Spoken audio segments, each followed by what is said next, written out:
So what do we do about the situation with Scott Hawkins? What is to become of Howard Scott Hawkins? A pedophile? A rapist? A liar? A master of deceit?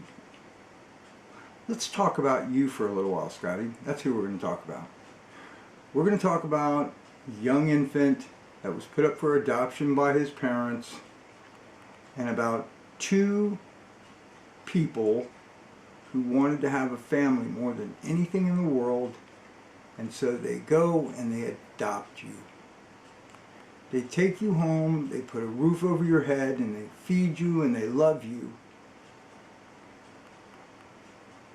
And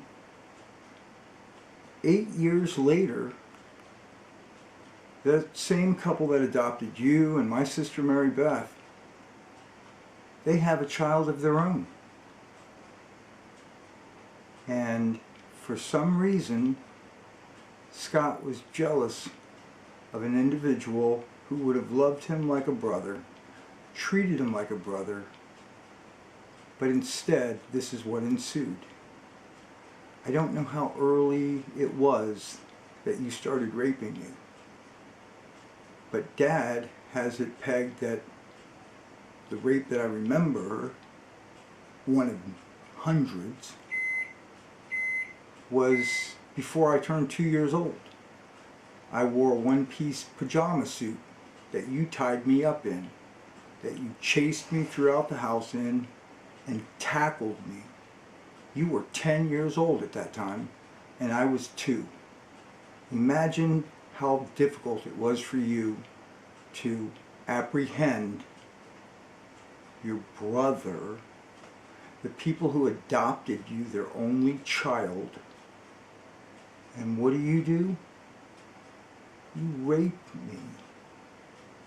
And you continue to rape me until I'm 13 years old. Scott, how could you deceive everybody all your life like that? Pretending that everything was good and relentlessly teasing, belittling, and berating me. Someone who never lifted a finger towards you, who had no way of fighting back. And so, to satisfy your sick fucking being, you take your shit out on a little child. Scott, let's see. You worked at Lingle School as a janitor. Something happened there, you had to leave. Okay, we don't know what it was. Then you worked for Youth for Christ in Miami as a counselor. I already knew what time it was way back then, but see this stack of Bibles that you had me swearing on? It worked. At 10 years old, Scott, you had already put together that if you got me to swear on Bibles, I'd keep a secret. How did you figure that out at 10 years old? Are you the devil? Hey, Scott, so you went from Youth for Christ and got a job. Where? HRS? I don't know. You tell us. I want you, Scott, to know that the attacks that you did on me, I'm sure I'm not the only victim. If there are victims out there that Scott Hawkins attacked and abused, I want them to report them to the police, those attacks. If you're a mother and you have a child that was in Scott's care in any way, you should talk to your boys, even if they're grown up now, and ask them if anything happened. Scott Hawkins, Howard Scott Hawkins, the son, adopted son of Howard and Helen Hawkins, my brother, and I'm James Hawkins, is a very sick monster. He is a monster. Let's talk about what childhood sexual abuse does to the child.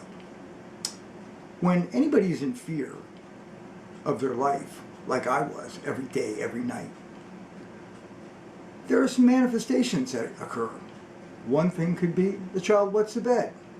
I wet it every day until I was 13 years old. There wasn't a night that would pass that I wouldn't wet the bed. Until I pulled a butcher knife on my brother at 13 and told him it was over. Isn't it funny that I quit wetting the bed right after that? Scott, you created the worst case of PTSD on the planet, just about. You started raping me at 2 years old, and for 11 years I lived in fear and terror of you. I no longer live in fear of you. But you have to live in fear now of when the police are going to come and put the handcuffs on you and take you to prison for the rest of your life, which is where you belong. And I've already had 2 detectives fly out from Miami and take a statement, and all they need is one more child to come forward. They don't even need that, Scott.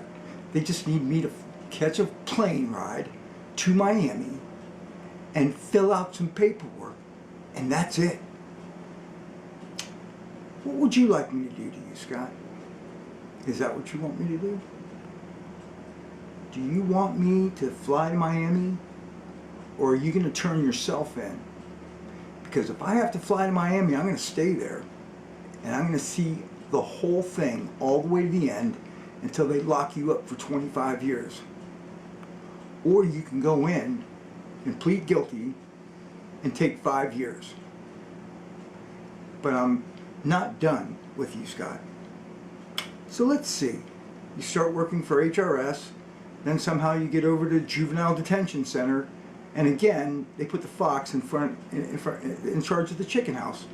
So how many of the kids that were in your care at Juvenile Detention Center did you rape? Scott, how many other victims are out there that you destroyed their lives, Scott? You destroyed my relationship with my parents. You destroyed every relationship that I've ever been in. I'm about to take the power out of you, Scott. I'm about to take the power out of you big time.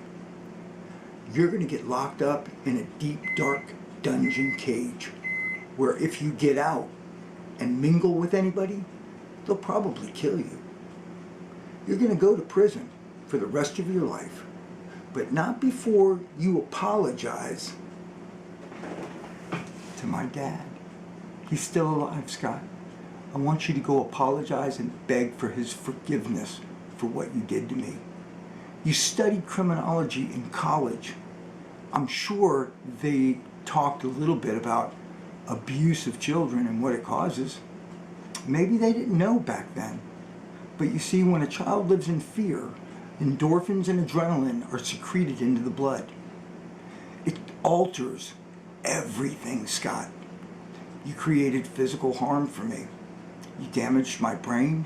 You made me crazy. You made me live in fear.